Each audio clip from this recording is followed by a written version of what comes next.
आम ओडिशा नवीन ओडिशा कार्यक्रम पंचायत स्तरीय सचेतनता शिविर कुमारंग पंचायत मां तारिणी मंदिर प्रांगण में हो बिजु जनता दलर साधारण संपादक मनोज प्रधान तत्वावधान में पंचायत हजार हजार महिला आम ओडिशा नवीन ओडिशा कार्यक्रम में जोगद कुमारंग पंचायत सरपंच सरोजिनी प्रधान बाणपुर बीडीओ शीतल अग्रवाल समिति सभ्या झुना पल्लई नाब सरपंच बैतकेश महापात्र जोगद प्रथमे समस्त अतिथि वार्ड मेंबर और समाजसेवी मानक सम्मानित करा बिजु जनता दलर साधारण संपादक मनोज प्रधान माननीय मुख्यमंत्री और 5T नवीन ओडिशा अध्यक्ष कार्तिक पांड्यान को धन्यवाद जणाइछन्ति। माननीय मुख्यमंत्री नवीन पट्टनायक तांका शासन काल मध्यरे मां गर्भरू मशाणी पर्यंत और BSKY बिजु स्वास्थ्य कल्याण योजना प्रति घरे घरे एक कार्ड संजीवनी भली काम करुछि। आम ओडिशा नवीन ओडिशा कार्यक्रम पंचायत स्तरीय सचेतनता शिविर कार्यक्रम में आशाठारू अधिक संख्यार लोकमानक समागम देखा मिलता। ओडिशा सरकार जन्मठारू मृत्यु पर्यंत जो सब योजना सामिल होइछि एथिरु केही भी वंचित न हुंतु एवं सरकार हाथ मुठा को टाण करने सहित षष्ठ थर पर माननीय मुख्यमंत्री नवीन पट्टनायक को पुणी थे जिताइबा और स्वप्न को साकार करने एकाठी होगापी आह्वान देइछन्ति। मोर नाम हूँ मनोज कुमार प्रधान साधारण संपादक बिजु जनता दल खोर्धा जिला।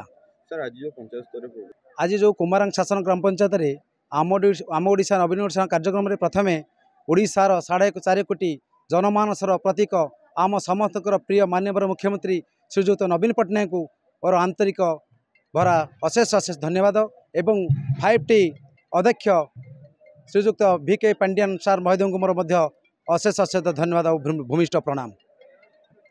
मु आज बहुत खुशी ये जो आम ओडिशा नवीन ओडिशा कार्यक्रम में 2,500 ऊर्ध्व लोक ये एकत्रित होते ये माननीय मुख्यमंत्री जो कार्यक्रम में भाग नापी से बहुत बहुत खुशी आज ये माननीय मुख्यमंत्री जो योजना गुड़िक होता शासन काल भितर सुशासन काल भितर जो माँ पेटरू मशाणी पर्यंत जो योजना वर्षा करछंती से योजना विषय आलोचना होता।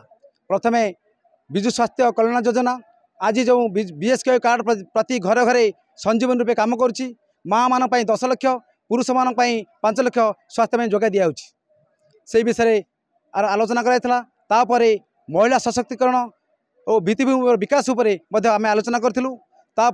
जगन्नाथ संस्कृतिर संरक्षण जो परिक्रमा प्रकल्प विषय आलोचना करूँ। धार्मिक स्थली गुड़ी के रूपांतरण है माननीय 5T अध्यक्ष श्रीजुक्त पांड्यान सर आसी चिलिका निर्वाचन को 2 थर ग्रस्त समय सबू मंदिर जो रूपांतरण से विषय आलोचना होता। बैंकिंग सुविधा विषय आलोचना होता। सुगम परिवहन व्यवस्था जो लक्ष्मी बस आलोचना होता। आम ओडिशा नवीन ओडिशा बहुत आलोचना होता। जो गाँव में आमर गोटे मंदिर भाईगले आम कार्यक्रम हो पारा माननीय 5T अध्यक्ष सार आसला जो बर्तमान सबु गाँव में मंदिर मानकर रूपांतरित घटी रूपांतरण काम चली आम माननीय मुख्यमंत्री एवं 5T अध्यक्ष श्रीजुक्त पांड्यान सर को धन्यवाद जनाऊँ।